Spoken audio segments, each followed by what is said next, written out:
আমাদের বাড়ির পার্কিং এর এই সাইডটাতে লেজার কাটিং এর জন্য অনেক সুন্দর একটা ডিজাইন পছন্দ করছি। এই ডিজাইনটা লাগানো হয়ে গেলে আপাতত বাড়ির চারদিক দিয়ে সবগুলো কাজ কমপ্লিট হয়ে যাবে। আসসালামু আলাইকুম এভরিওয়ান, কি অবস্থা সকলের? আশা করি সবাই ভালো আছেন। এই সাইডের এই লেজার কাটের ডিজাইনটার জন্য আমার অনেক টাকা লাগছে। তারপরে যেহেতু বাড়িটা দেখতে একটু সুন্দর লাগে, এই জন্যই কিন্তু এত কিছু করা। লেজার কাটিং এর এই ডিজাইন গুলো আমার বাড়ির সাইজ অনুযায়ী সবগুলো কিন্তু আজকে কাটিং করে চলে আসছে। বাকি যে ফ্রেমের কাজগুলো আছে সেগুলোই কিন্তু এখন করা হচ্ছে। ফ্রেম লাগানোর কাজগুলো হয়ে গেলে সবগুলো ডিজাইন এখানে ফিট করা হবে। এর ফাঁকে দিয়ে আমাদের বাড়ির যে পার্কিংটা আছে সেই পার্কিংটাও রেডি করে ফেলতেছি। আজকে থেকে হয়তো আমরা গাড়িটাও চাইলে আমাদের এই বাড়ির পার্কিং এ রাখতে পারবো। বিশেষ করে সর্বপ্রথম আমরা পার্কিংটাকেই দ্রুত রেডি করতেছি, যেন আমাদের গাড়িটা একটু সেফলি এখানে রাখতে পারি। তাছাড়া আজকে সুমাইয়াকে কথা দিয়ে আসছি, সুমাইয়াকে নিয়ে বাহিরে ঘুরতে বের হব। অনেকদিন হয়ে গেল তাকে নিয়ে বাহিরে কোথাও ঘুরতে যেতে পারি না। বাসায় এসে দেখি যে আমার মহারানী অনেক সুন্দরভাবে শাড়ি পরে রেডি হয়ে আছে। শাড়ির সাথে চুড়ি না পরলে কিন্তু মেয়েদেরকে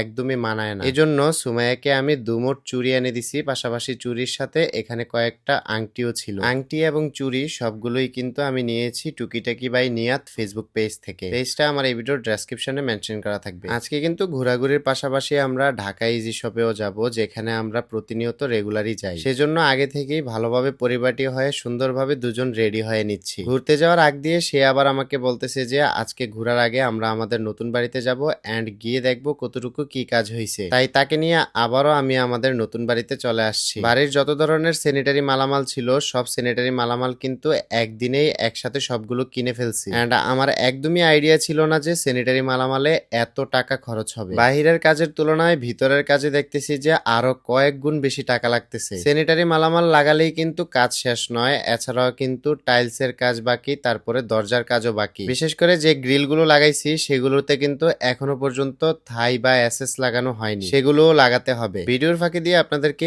এই স্লিমিং হার্বাল টিটা সম্পর্কে একটু বলি। এতদিনে হয়তো সবাই জেনে গেছেন যে এই স্লিমিং হার্বাল টিটা সুমাইয়া আর আমি রেগুলার খাই। অবশ্যই আমরা যেহেতু এই স্লিমিং টিটা রেগুলার খেয়ে ভালো একটা রেজাল্ট পাইছি, তাই ভাবলাম আপনাদের সাথেও শেয়ার করি। এটা খেলে মাত্র এক মাসেই আপনারা 7 থেকে 8 কেজি ওয়েট লস করতে পারবেন এন্ড পাশাপাশি আপনাদের অনেক ভালো ঘুমও হবে। যারা এই স্লিমিং প্রোডাক্টটি নিতে চান বিউটি বাই লিম ফেসবুক পেজ থেকে নিতে পারবেন। পেজটা আমার এই ভিডিওর ডেসক্রিপশনে মেনশন করা থাকবে। এই সেই দরজাগুলো যেগুলো আমি আর সুমাইয়া গিয়ে নিজেরা পছন্দ করে নিয়ে আসছিলাম। 5টা দরজার মধ্যে 3টা দরজা লাগানো শেষ আর এই 2টা দরজা বাকি আছে। দরজাগুলো এতটা আহামরি গর্জিয়াস রাখিনি, একদমই সিম্পলের মধ্যে রাখার চেষ্টা করছি। এর মাঝখান দিয়ে আমাদের সাথে দেখা করার জন্য আমাদের কতগুলো ভালোবাসার মানুষও দেখি চলে আসছে। এরকম ভালোবাসাগুলো আপনাদের কাছ থেকে পেলে আমাদের কাছে অনেক ভালো লাগে। এটা হলো আমাদেরই ফ্ল্যাটের একটা ওয়াশরুমের দরজা, যেটা লাগানো একদমই কমপ্লিট। এখন দরজাটা দেখতে অনেকটা সুন্দর লাগতেছে। নিজেদের মধ্যে আন্ডারস্ট্যান্ডিং এবং মন মানসিকতা ভালো রাখার জন্য মাঝে মধ্যে প্রিয় মানুষকে নিয়ে এভাবে ঘুরতে বের হতে হয়। আজ তো আমি সুমাইয়াকে বলছি